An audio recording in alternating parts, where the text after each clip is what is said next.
Pag-uusapan natin sa videong ito madami. Pasok ang Pinoy, laglag ang anak ni Lebron James at Carmelo Anthony sa Team USA U17.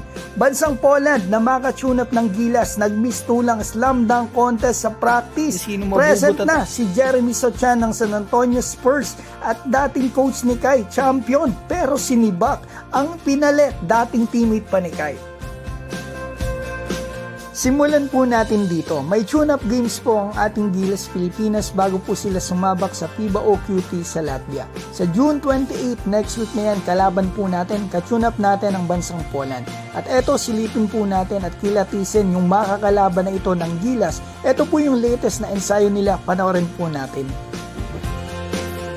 So eto na, Jeremy Sochan ng San Antonio Spurs at player po ng national team ng Poland. So isa ito sa makakalaban natin sa isang linggo. Puro salpak ang pinakita ni Sochan.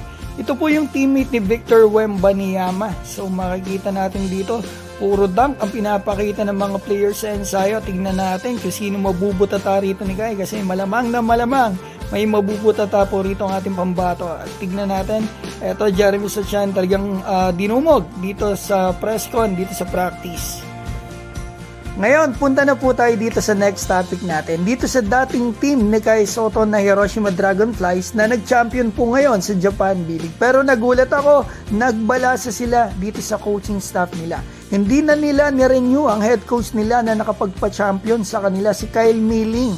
At ang pinalit nila, appointed po ito. Ito yung player mismo ng Hiroshima, si Shogo Asayama, 43 years old na dating teammate pa ni Kai.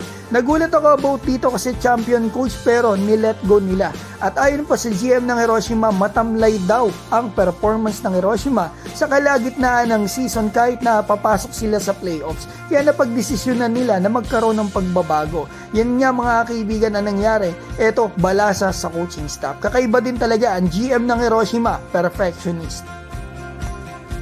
So eto na, major topic natin, ang Pinoy top prospect sa Amerika, JJ Mandaki. Isa po siya sa 35 players lamang na naimbitahan ng Team USA U17 sa training camp nila nung nakaraang linggo.